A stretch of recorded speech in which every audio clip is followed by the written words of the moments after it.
छू, खुला पिटारा कहानी शुरू। कहते हैं किसी घर में बुजुर्गों का होना उस घर की खुशकिस्मती होती है। इंसान अपने बड़ों के साथ जितना वक्त बिताता है उतना ही सीखता है। खासकर बच्चों पर इसका अच्छा असर पड़ता है। लेकिन अफसोस कि इनकी जिंदगी में बहुत से लोग इनकी अहमियत नहीं समझ पाते।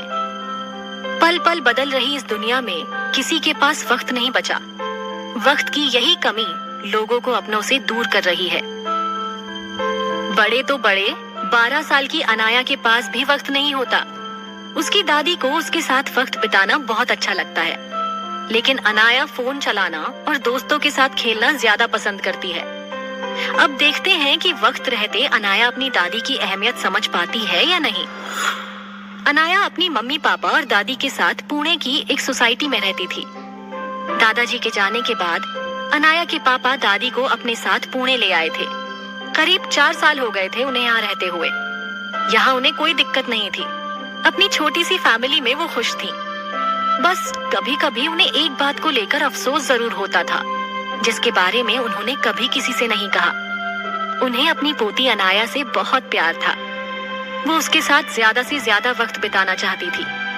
7-8 साल की उम्र तक अनाया दादी को खूब मानती, हर वक्त उनके आसपास ही रहती। स्कूल से आने पर सीधा दादी के पास भागती। लेकिन वक्त के साथ सब बदल गया।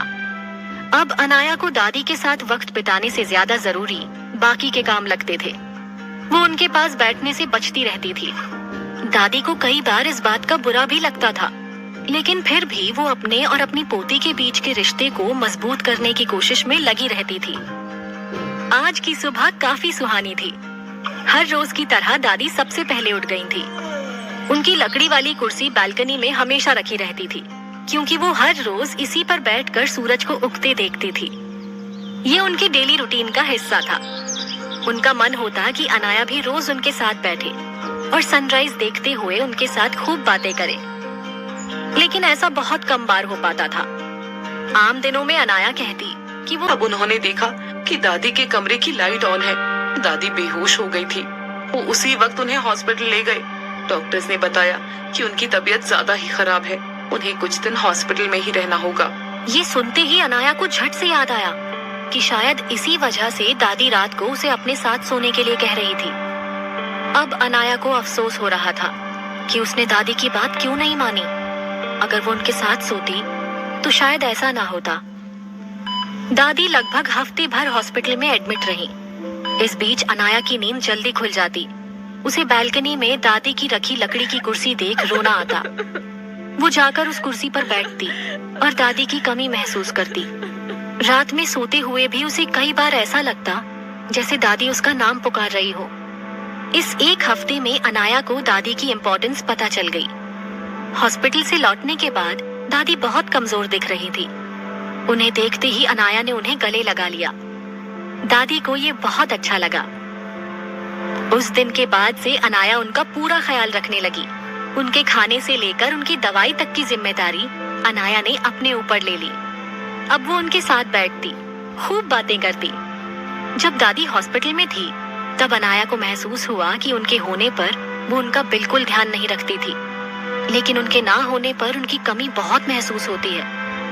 उसने फैसला कर लिया था कि अब वो दादी के साथ ज्यादा से ज्यादा वक्त बिताएगी।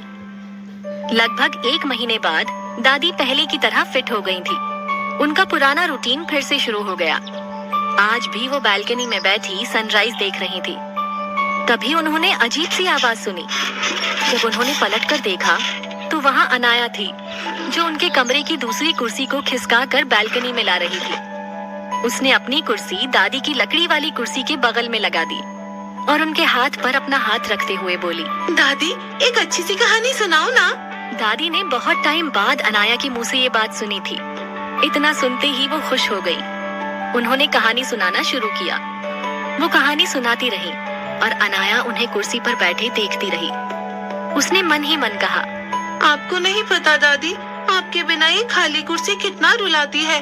मैं प्रॉमिस करती हूँ अब से आपको कभी भी अकेला नहीं छोड़ूंगी, हमेशा आपके साथ रहूंगी। बड़े दिनों बाद घर में दादी पोती की जोरदार हंसी से मम्मी पापा की नींद खुली थी। दोनों को एक साथ देख मम्मी पापा भी खुश थे। अनाया समझ गई थी कि घर में बड़े बुजुर्गों का होना कितनी बड़ी ब्लेसिंग होती है।